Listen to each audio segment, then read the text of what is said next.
ሰላም ጤና ይስጥልን የቻናላችን ቤተሰቦች እንዴት ናችሁ? በያላችሁበት ሰላማችሁ ብዝት ይበል ማለት እንፈልጋለን። ለቻናላችን አዲስ ሆናችሁ ላይክ፣ ሰብስክራይብ፣ ሼር በማድረግ ከኛ ጋር እንድትቆዩ በአክብሮት እንጠይቃለን። ዛሬ የእንግሊዝ ፕሪሚየር ሊግ ተወዳጁ ሊግ የሚጠናቀቅበት ቀን ነው። ስለዚህ እኛ ደግሞ የእንግሊዝ ፕሪሚየር ሊግ ጨዋታዎች አመቱ እንዴት ነበር ብለን በስፋት መረጃዎችን የምናደርሳችሁ ይሆናል። እናንተም በመናነሳቸው ሐሳቦች ዙሪያ የራሳችሁን እይታ በኮሜንት እንድታስቀምጡልን በአክብሮት እንጠይቃለን። አብራችሁን ቆዩ። ዓለማችን ቁጥር 1 ሊግ የሆነው የእንግሊዝ ፕሪሚየር ሊግ ዛሬ ከሰዓታት በኋላ ይጠናቀቃል። የአርሰናል ደጋፊዎች፣ የክለቡ አመራሮች፣ የቀድሞ እግር ኳስ ተጫዋቾች ከዛ በተጨማሪ አሰልጣኞችም ይህንን ታላቅ ቡድን ስኬታማ ለማድረግ ጥረት አድርገዋል። ከአርሰን ቬንገር ጀምሮ እስከ ኡናይ ኤምሪ ከዛ በኋላም የመጣው ሚካኤል አርቴታ ለዚህ ቡድን ዋጋ ከፍለዋል። የክለቡ አመራሮችም ሐሳባቸው ተቀይሮ ረብጣ ሚሊዮን ፓውንዶችን በማውጣት ለሊጉ ፉክክር የራሳቸውን አስተዋጽኦ አድርገዋል። ታማኝነትም ጽናትና ቁርጠኝነት ነገም ሌላ ቀን ነው የሚለው ሐሳብ በመጨረሻም በተግባር ታይቷል። የሰሜን ለንደኑ ክለብ አርሰናል ከ22 ዓመት በኋላ በስፔናዊው አሰልጣኝ በሚተቸው በሚሰደበው አሰልጣኝ በሚካኤል አርቴታ እየተመሩ በተለይ የእንግሊዝ ተንታኞች ሚካኤል አርቴታ እንደማይችል፣ ፕሮጀክቱ እንደማይሳካለት፣ አርቴታ ለአርሰናል እንደማይመጥን ሲናገሩለት የነበረው ሚካኤል አርቴታ ከ22 ዓመታት በኋላ አርሰናል የሊጉን ዋንጫ እንዲያሳካ ማድረግ ችሏል። በመላው ዓለም የሀገራችን ኢትዮጵያን ጨምሮ በመላው ዓለም የሚገኙ የአርሰናል ደጋፊዎች በተለየ ደስታ ስሜት ውስጥ ነው የሚገኙት። የዋንጫ ማንሳት ስነ ስርዓቱን በተመለከተ በመላው ኢትዮጵያ ፕሮግራሞች አሉ። ዛሬ የተለየ ቀን ነው ለአርሰናላውያን። አንዳንዶቹ በሬ ገዝተው አርደው ለመብላት ሰለብሬት ለማድረግ ተዘጋጅተዋል። አንዳንዶቹ የዛሬውን ቀን ከዋንጫው ስነ ስርዓት በፊት ወይም ደግሞ ከጨዋታዎች በፊት በበጎ አድራጎት ስራዎች ለማሳለፍ ጥረት ያደርጋሉ። አንዳንዶቹ ከቤተሰቦቻቸው ጋር ዘና ለማለት ቆርጠው ተነስተዋል። ብቻ ብዙ ነገሮችን እየሰማን እንገኛለን። ይህ የሆነው አርሰናል የሊጉን ዋንጫ ከ22 ዓመታት በኋላ ስላሳካ ነው። ይህንን ደግሞ ማየት ያልታደሉ አርሰናልን ከልብ ሲደግፉ የነበሩ የምንወዳቸው ታዋቂ ግለሰቦች ይህንን ዋንጫ ሳያዩ አልፈዋል። አርቲስቶች፣ የዜማ ደራሲዎች ብዙዎቹን መጥቀስ እንችላለን። አርሰናልማ ዋንጫ ያነሳል ብለው አልመው ተመኝተው ሳይሳካ በሞት የተወሰዱ በርካታ ሰዎችም እንዳሉ ይታወቃል። በእኛም በሀገራችንም በመላው ዓለምም ማለት ነው። ስለዚህ ደስታም አለው፣ ቁጭትም አለ። ደስታው አርሰናል ዋንጫ አሳክቷል። ቁጭቱ ብዙ ሰዎች የአርሰናል ታዋቂ የሚባሉ ሌጀንድ ደጋፊዎች ጽናታቸው፣ ቁርጠኝነታቸው ፍሬ አፍርቶ ለማየት የተወሰኑ ጊዜ ሲቀራቸው በሞት የተወሰዱም እንዳሉ ማንሳት ይቻላል። ይሄ ከባድ ስሜት ነው። ለማንኛውም ግን ደጋፊዎቹ የዋንጫ ስነ ስርዓቱን በጉጉት እየተጠባበቁት ይገኛል ማለት ነው። የሚካኤል አርቴታ ታገሱን የሚል ሐሳብ፣ ዴክላን ራይስ ምንም ነገር ገና ነው አላለቅም የሚለው አመለካከት በመጨረሻም ፍሬ አፍርቷል። መድፈኞቹ ከ22 ዓመታት በኋላ ዋንጫውን ከፍ አድርገው አንስተዋል። ዛሬ ለአርሰናላውያን የተለየ ቀን ነው። አንዳንዶች እዛው ሰለርስ ፓርክ ይገኛሉ ከመላው ዓለም ተሰባስበው፣ አንዳንዶቹ ደግሞ ከዛ በኋላ በሚኖረው የዋንጫ ስነ ስርዓትን ለመካፈል ወደ ሰሜን ለንደን እንደሚያቀኑ ገልጸዋል። ፖለቲከኞች፣ የሀገራት መሪዎች፣ የኬንያው ፕሬዚዳንት ዊሊያም ሩቶ፣ የሩዋንዳው ፕሬዚዳንት ፖል ካጋሜ፣ የዛምቢያው ሪቼቴሌ እንዲሁም በሀገራችንም አንዳንድ ባለስልጣናትም ወጣ ብለው ደስታቸውን ገልጸዋል። እግር ኳስ ስሜት ነው። እግር ኳስ ቅሪላ ከማልፋት በላይ ነው። እግር ኳስን ለተጠቀመበት ይህንን ተወዳጅ ስፖርት እግር ኳስን ለወደደው ላደነቀውና ለተጠቀመበት ትልቅ ቢዝነስ ነው። እንግሊዝ አንደኛዋ የኢኮኖሚ አንቀሳቃሹ እግር ኳስ እንደሆነ ራሳቸው የአርሰናል ደጋፊ እንደሆኑ የሚነገርላቸው ስታርመር ተናግረዋል። ስለዚህ ዛሬ አርሰናል ደጋፊዎች ሰለብሬት ማድረግ አለባችሁ በያላችሁበት። እንኳን ለዚህ ቀን አደረሳችሁ። 22 ዓመት ቀላል ነገር አይደለም። ብዙ ዋጋ ተከፍሏል። ብዙ ስድብ፣ ብዙ ትችት፣ ብዙ ቀልድ አሳልፋችኋል። አሁን ተራው እናንተ ነው፣ የምትደሰቱበት ቀን ነው። በቀጣይ ደግሞ ሌሎች ክለቦች እነ ማንቸስተር ዩናይትድ በማይክል ካሪክ ስር፣ ቼልሲ በዣቪ አሎንሶ ስር፣ ሊቨርፑል ተሻሽሎ በአርነ ስሎት ስር፣ ማንቸስተር ሲቲ በኤንዞ ማሬስካ ስር ምን አይነት ነገር ይዞ ይመጣሉ የሚለው ጉዳይ በራሱ ይጠበቃል። ግን አርሰናል ዛሬ የምትደሰቱበት ቀን ነው። ይህን ቀን ለማየት በመታደላችሁ በየእምነታችሁ ፈጣሪ ልታመሰግኑት ይገባል ብዬ አስባለሁ። ምክንያቱም ይህንን ያላዩ ስላሉ በሞት ያጣናቸው ምናቃቸው ሰዎች ስላሉ እነሱን ማሰብ ያስፈልጋል። ይህንን ነገር በመላው ዓለምም እያየን ስለሆነ ማለት ነው። ስለዚህ የአርሰናል ዋንጫ ማሸነፍ የአርሰናል ስኬት ብዙ ወጣቶችን ያነቃቃል ብለዋል ዊሊያም ሩቶ። ፖል ካጋሚ እሁድ አልደርስ ብለውኛል ብለዋል። ዛሬ እሁድ ነው። ሌሎችም ሀሳቦቻቸውን እየገለጹ ይገኛሉና የእግር ኳስ ስሜት የተለየ ነው። በቃ ሰው ሙዚቃ ይወዳል፣ ሰው ማንበብ ይወዳል፣ ሰው ብዙ ነገሮች ማድረግ ይፈልጋል። አዎ ሁሉም እንደየስሜቱ ነው። የእግር ኳስ ስሜት ደግሞ ሌላ ቫይብ አለው፣ ሌላ የተለየ ስሜት አለውና ይህንን ሀሳብ እንደው በዚህ አጋጣሚ ለመናገር ያህል ነው። ስለዚህ ይህ ዋንጫ ለአርሰናላውያን የተለየ ስሜትን የሚፈጥር በቀላሉም የማይረሳ ክስተት ነው። በቃ መድፈኞቹ አሁን ላይ ወደ ንግስናቸው ተመልሰዋል። ብዙዎችም ይናገራሉ አሁን ፔፕ ጓርዲዮላ የለም። ስለዚህ ቀጣዮቹ ዓመታትም ለአርሰናል ስኬታማ ጊዜያትን ሊያሳልፍ የሚችልበት እድል ሰፊ ነው እያሉ ያወራሉ። ማንቸስተር ዩናይትድ፣ ቼልሲ፣ ሊቨርፑል፣ ሲቲ ሌሎቹ ክለቦች እንዴት ሆነው ይመጣሉ ቀጣይ ዓመት የሚለው ጉዳይ ይጠበቃል። ማንቸስተር ዩናይትድን በተመለከተ በተለይ በጥር የተጫዋቾች የዝውውር መስኮት ማንቸስተር ሲቲ ማለት ነው።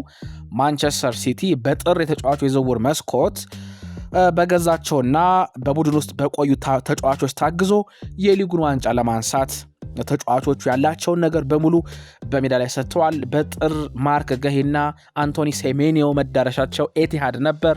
ከዛ በተጨማሪ ራያን ሸርኪና ጀረሚ ዶኩ ሌሎችም የማንቸስተር ተጫዋቾች በቡድን ውስጥ የቆዩ ብቃታቸው ለማስመስከርና የአርሰናልን የዋንጫ ስኬት ለማበላሸት ወይም ደግሞ ዋንጫውን ወደ ኤቲሃድ ለማምጣት ጥረት አድርገዋል። የማንቸስተር ሲቲ ተጫዋቾች ዓመቱን ሙሉ ያልነበረ ከግማሽ ሲዝን በኋላ የመጣ ስኬት ነው። በተለይ የነ ማርክ ገሂና አንቶኒ ሴሜኒዮ መምጣት የማንቸስተር ሲቲ የማጥቃት እንቅስቃሴ አጠናክረዋል። ነገር ግን የዋንጫው መዳረሻ ደግሞ ሰሜን ለንደን ሆኗል። ውጤታማው አሰልጣኝ ፔፕ ጓርዲዮላ ለቀጣይ ዓመት ተጠናክረው ይመለሳሉ ብሎ ቢናገሩም ራሳቸው በ10 ዓመት ውስጥ 20 ዋንጫ ያሳኩት ስፔናዊ አሰልጣኝ ፔፕ ጓርዲዮላ ከማንቸስተር ሲቲ ጋር ይለያያሉ። እሁድ ዛሬ ማለታቸው ነው። ደጋፊዎችን ሰናበታለሁ፣ ለምንድን ነው የምትለቀው ብላችሁ እንዳትጠይቁኝ በቃኝ ብሏል ፔፕ ጓርዲዮላ። ቤቱን ለቋል። አሁን የሚኖረው ወደ ስፔን ተመልሶ በባርሰሎና ነው። በ10 ዓመት 20 ዋንጫ አሳክቷል። ጣሊያናዊ አሰልጣኝ ኤንዞ ማሬስካ ደግሞ አሁን መዳረሻቸው ማንቸስተር ሲቲ ሆኗል። መቼም በጋርዲዮላ ስር የሰለጠነ በጋርዲዮላ ስር የተማረ ብዙዎቹ ስኬታማ ናቸው። ቪንሲዮን ኮምፓኒ በባየር ሙኒክ ቡንደስሊጋን፣ የጀርመን ቡንደስሊጋን እንዲሁም ዲኤፍቢ ፖካልን አሸንፏል። ዣቪ አሎንሶ ከጋርዲዮላ ጋር የሰራ ነው። በባየር ሊቨርኩሰን ቡንደስሊጋ አሸንፏል። ሚኬል አርቴታ እነሆ ዛሬ የፕሪሚየር ሊጉን ዋንጫ ሊያሳካ ተቃርበዋል። ሌሎችም በጋርዲዮላ ስር የሰለጠኑ የተጫወቱ መጨረሻቸው ስኬት ነው፣ ወደ ዋንጫ ይመጣሉ። ኤንዞ ማሬስካም ከጋርዲዮላ ስር የነበረ አሁን ደግሞ የራሱን የጨዋታ ስታይል ወይም አመለካከት ወይም የጨዋታ ዕቅድ ይዞ ኤቲሃድ ተገኝቷል። ጋርዲዮላን እንሰናበተዋለን። የእንግሊዝ ፕሪሚየር ሊግ ክለቦች ደጋፊዎች፣ አድናቂዎች ፔፕ ጓርዲዮላን ሚስ ያደርጉታል። ላለፉት 10 ዓመታት ጋርዲዮላ ማንቸስተር ሲቲን አስፈሪ ቡድን አድርጎታል። 20 ዋንጫ አሳክቷል። ሁሉንም ነገር አሳክቷል ጋርዲዮላ። ግን ጋርዲዮላ ከሲቲ ቢሰናበትም የክለቡ አምባሳደር ሆኖ ይቀጥላል። ክለቡን በመላው ዓለም ያስተዋውቃል። ለክለቦች፣ ለተጫዋቾች፣ በማንቸስተር ሲቲ ስር ላሉ ክለቦች ምክር ይሰጣል ጋርዲዮላ። በቀጣይ ጊዜያት ሐውልት ይቆምለታል ጋርዲዮላ። በማንቸስተር ሲቲ ኢቲሃድ ስቴዲየም በአንደኛው የስቴዲየም መቀመጫ ክፍል ለጋርዲዮላ ስያሜ ወጥቶለታል። ጋርዲዮላ የማንቸስተር ሲቲ ስኬታማው አሰልጣኝ ነው። አዎ ፔሌግሪኒ ነበሩ፣ አዎ ሮቤርቶ ማንቺኒ ነበሩ በሲቲ ቤት። ግን የጋርዲዮላ ስኬት ይለያል። ሲመጣ ብዙዎች እንደማይሳካት ይህ የእንግሊዝ ፕሪሚየር ሊግ ነው፣ ይህ ላሊጋ አይደለም፣ ይህ ቡንደስሊጋ አይደለም፣ በአንተ የጨዋታ ሚና ዋንጫ ማሳካት አትችልም ያሉትን ሰዎች በሙሉ አፍ አዘግቷል ጋርዲዮላ። አሁን ግን ከ10 ዓመት በኋላ ማንቸስተር ሲቲ ለቆ ይሄዳል። መዳረሻውስ ኤቲሃድ፣ መዳረሻው ወደ ስፔን ማሬስካ ወደ ኤቲሃድ የሚያቀኑበት እድል አሁን ላይ በጣም ሰፊ ነው ብዬ አስባለሁ። ስለዚህ ምን ለማለት ፈልጌ ነው፣ ጋርዲዮላ ማንቸስተር ሲቲ ይሰናበታል። እነ ሚኬል አርቴታ፣ እነ አንዶኒ ኢራኦላ፣ እነ ዴቪድ ሞይስ፣ ሌሎችም የፕሪሚየር ሊግ አሰልጣኞች በጣም ያሳዝናል ብለዋል። እነ ኦሊቨር ግላስነር በጣም ስኬታማ አሰልጣኝ፣ ሊጉ ሚስ አድርጎታል።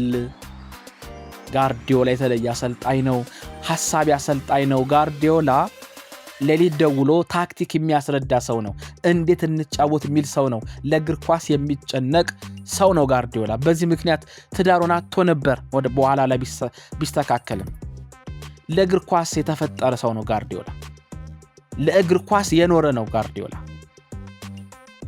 ስለዚህ በማንቸስተር ሲቲ ስኬት ውስጥ ለእንግሊዝ ፕሪሚየር ሊግ ድምቀት የነበረው ጋርዲዮላ በቀጣዩ ውድድር ዓመት አንመለከተውም። ይህ ለማንቸስተር ሲቲ ደጋፊዎች ብቻ ሳይሆን እንግሊዝ ፕሪሚየር ሊግ ለሚወዱ ፉክክር ለሚወዱ ሰዎች ከባድ ስሜትን ከባድ ሐዘንን የሚፈጠር ስሜት ነው። ጋርዲዮላ በዓመቱ መጨረሻ ከማንቸስተር ሲቲ ጋር ይለያያል። ዛሬ ሌላው የሚጠበቀው ጉዳይ የጋርዲዮላ ስንብት ምን ሊመስል ይችላል የሚለው ጉዳይ ነው። ማንቸስተር ዩናይትድ በዚህ ውድድር ዓመት በሊጉ ደካማ አጀማመር አድርገዋል፣ ምንም ጥያቄ የለውም። በክለብ አመራሮች ግን ፈጣን ውሳኔ ምክንያት ማይክል ካሪክን አሰልጣኝ አድርገው ሲቀጥሩ እነ ሮይ ኪን አይመጥንም ለማንቸስተር ዩናይትድ። አዎ ለዓመቱ ጥሩ ነው ግን አይቀጥልም፣ ሌላ አሰልጣኝ ክለቡ ማምጣት አለበት አሉ ገና ማይክል ካሪክ እንደመጣ።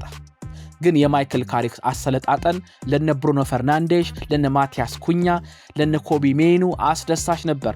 ተጫዋች ከተደሰተ የቅርብ እግር ኳስ ተጫዋቾች ቢተቹ ምንም አያመጡ። ይሄው ማይክል ካሪክ ማንቸስተር ዩናይትድን ለአውሮፓ ሻምፒየንስ ሊግ አበቃው። የብሩኖ ፈርናንዴሽ ምትሃት እንዳለ ሆኖ የማይክል ካሪክ መምጣት ግን ቡድኑን አንድ አድርጎታል፣ ስኬታማ ሆኗል። ማንቸስተር ዩናይትድ ወደ ክብሩ ለመመለስ መሳሪያ ያደረገው ማይክል ካሪክ አላሳፈረውም።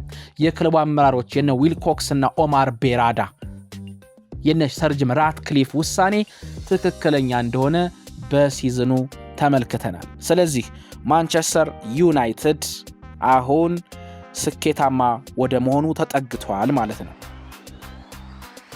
የደጋፊዎችም ሳቅ ተመልሷል። ኦልድ ትራፎርድ ወደ ድባቡ ተመልሷል።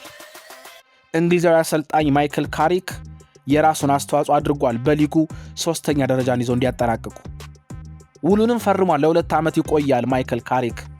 ዓመቱ ሙሉ የልብ ምት የነበረው ብሩኖ ፈርናንዴሽ ሳይረሳ ማለት ነው። ስለ ብሩኖ ራሱን የቻለ ፕሮግራም ይፈልጋል። ብሩኖ ፈርናንዴሽ የማንቸስተር ዩናይትድ የልብ ምት ነው። አንዳንዶች ለዩናይትድ አይመጥንም ብለዋል። ብሩኖ ፈርናንዴሽ ግን 20 አሲስቶች አድርጓል። ዛሬ ሲጠበቃል የብሩኖ ፈርናንዴሽ ሌላኛው የአሲስት ጉዳይ። ካሪክ ግን ቡድኑን አንድ አድርጓል።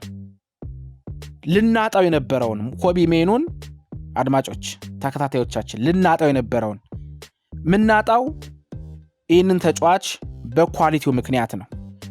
ወይ እግር ኳስ ያቆማል ወይ ወደ ሌላኛው ክለብ ሄዶ ይወርዳል፣ ይጠፋል። ልናጣው የነበረው ኮቢ ሜኑን ነፍስ የዘራበት ማይክል ካሪክ ነው። ይህ ተጫዋች ጥራት ያለው ተጫዋች እንደሆነ እያሳየ ይገኛል። ካሪክ ከመጣ በኋላ ወፈፌው ፖርቱጋላዊ አሰልጣኝ ሩበን አሞሪም አልፈለገውም። ማይክል ካሪክ ደግሞ ከወደቀበት አነሳው፣ ስኬታማ ጊዜን ማሳለፈ ኮቢ ሜኑ። ስለዚህ ስኬታማ ጊዜን አሳልፏል። አስደናቂ ነበር። ብሩኖ ፈርናንዴሽም ኮቢ ሜኑም አጠቃላይ የቡድኑ ሜንታሊቲ ተቀይሯል። የካሪክ መምጣት ቡድኑን አንድ አድርጓል። 90 ደቂቃ የሚፋለም ቡድንን አይተናል በማንቸስተር ዩናይትድ ቤት። ለዛ ነው የ2 ዓመት ውል የፈረመው። ስለዚህ የዩናይትድ ስኬት ከማይክል ካሪክ መምጣት በኋላ የታየ ቢሆንም ስኬቱ ግን ግልጽ ነው። የአሰልጣኞች ሚና ምን አይነት እንደሆነ አይተናል።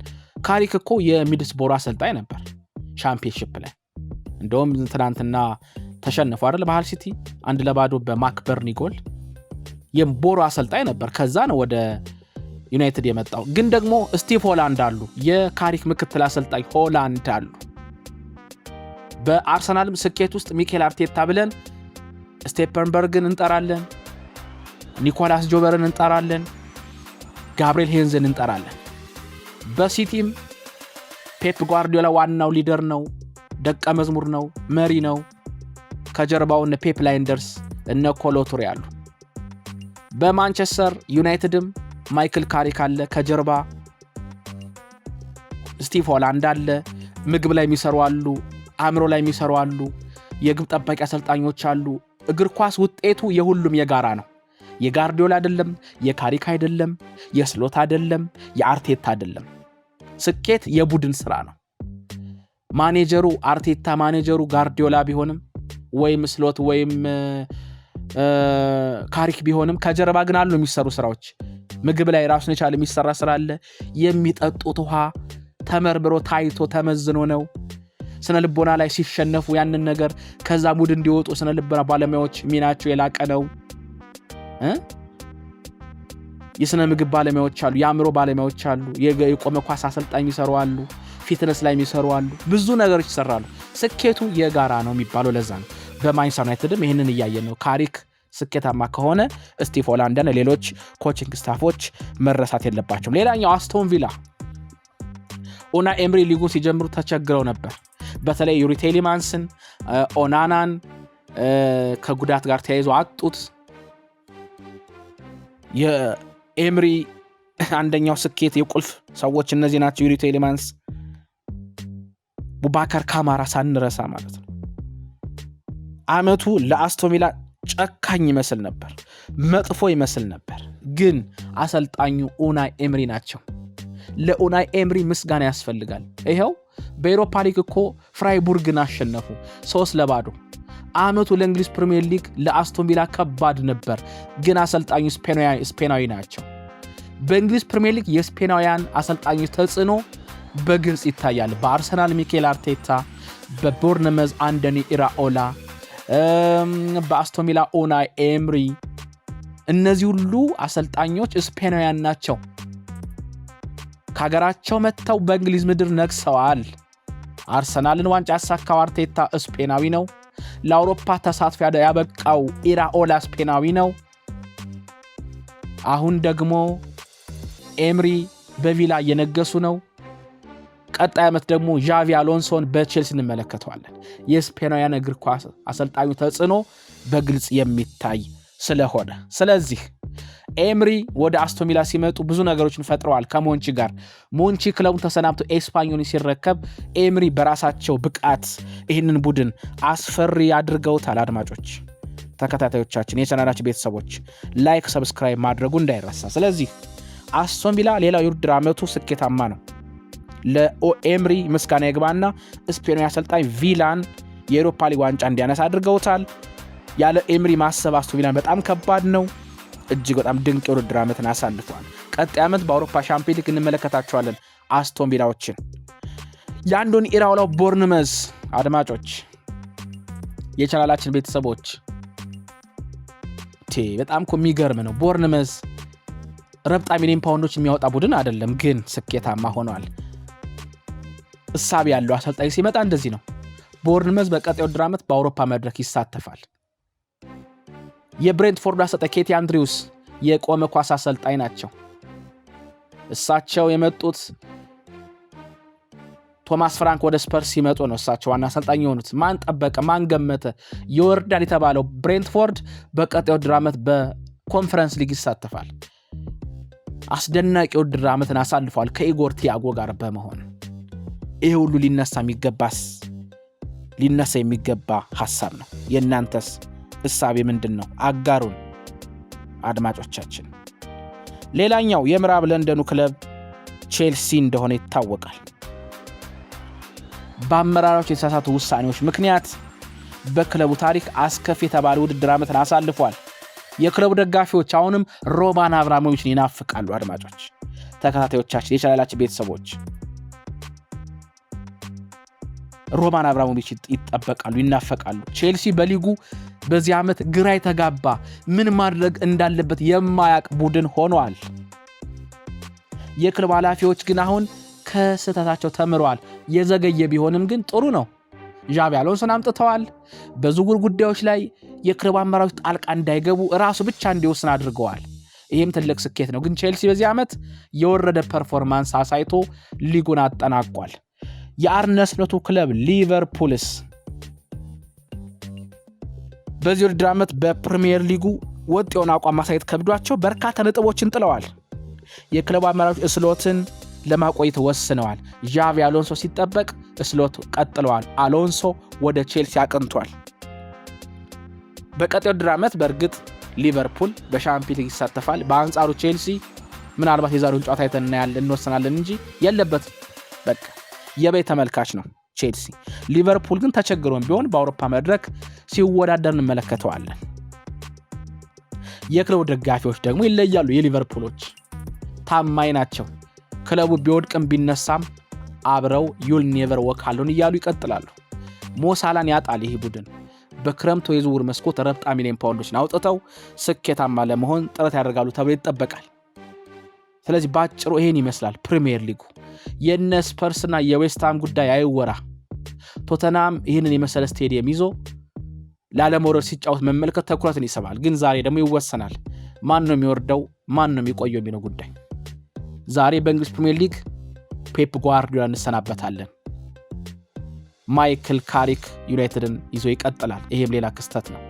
ብሩኖ ፈርናንዴስ 20 አሲስት ላይ ደርሷል። ዛሬ ይጠበቃል። ሞሳላህ ሊቨርፑልን ይለቃል ይጠበቃል። ካሉ ማክፋርለን የመጨረሻ ጨዋታቸውን ያደርጋሉ በቼልሲ ይጠበቃል። ከእግር ኳስ የሚገለሉ ሪዛይን የሚያደርጉ ተጫዋቾችም ይኖራሉ። ግን አይኖች ሁሉ ደግሞ ሰለርስ ፓርክ ላይ ያተኩራሉ። አርሰናል ዋንጫ የሚያነሳበት ቀን ስለሆነ የአርሰናል ደጋፊዎች በድጋሚ እንኳን ደስ አላችሁ። ዛሬ ቀናችሁ ነው፣ ሰለብሬት አድርጉ። ሌሎች ክለቦችስ እነ ማንቸስተር ዩናይትድ፣ እነ ቼልሲ፣ እነ ሊቨርፑል፣ እነ ማንቸስተር ሲቲ ደግሞ ለቀጣዩ ውድድር ዓመት ራሳችሁን አዘጋጁ። ዛሬ ግን ተራው የሊቨርፑል ደጋፊዎች አይደለም፣ ተራው የማንቸስተር፣ የአርሰናል፣ የቼልሲ አይደለም። ዛሬ ቀኑ የአርሰናል ደጋፊዎች ነው። አንገታቸውን ቀና አድርገው ቀዩን ማሊያ ለብሰው በየከተማው ሲዘዋወሩ ከተመለከታችሁ ዛሬ ቀናቸው የአርሰናላውያን ስለሆነ ነው። እናንተም ባነሳዋቸው ጉዳዮች ዙሪያ ሐሳቦቻችሁን እንድታጋሩኝ በአክብሮት ጠይቃለሁ። ቻናላችንን ላይክ፣ ሰብስክራይብ፣ ሼር በማድረግ ከኛ ጋር እንድትቆዩ ጋብዛለሁ። ለመላው የአርሰናል ደጋፊዎች እንኳን ደስ አላችሁ። ለእግር ኳስ ወዳጆችም እንኳን ደስ አላችሁ። ዛሬ ሊጉ ይጠናቀቃል። በቃ እግር ኳስ ስሜት ነው፣ የስሜት ስፖርት ነው። እያየን ነው። ብዙ መልኮች አሉት እግር ኳስ። ቅሪላ ማልፋት አይደለም እግር ኳስ ቢዝነስ ነው ለሰራበት እና የአርሰናል ዋንጫ ማንሳት እንዴት አፍሪካን እንዳነቃቃ እንዳደረገ ፖለቲከኞችን እንዳስተሳሰረ ላወቀ ሰው እግር ኳስ ቅሪላ ማልፋት ጉዳይ መስሎ እንዳይታዩ ያደርጋል ማለት ነው። ለማንኛውም ለአርሰናል ደጋፊዎች እንኳን ደስ አላችሁ ማለት ፈልጋለሁ። ሌሎች ክለቦች ደግሞ በቀጣይ ተጠናክራችሁ እንድትመጡ በግል እመኛለሁ። ሙሉቀን ሙጬ ነበርኩ። አብራችሁ ስለነበራችሁ ከልብ አመሰግናለሁ። መልካም ጊዜ ይሁንላችሁ።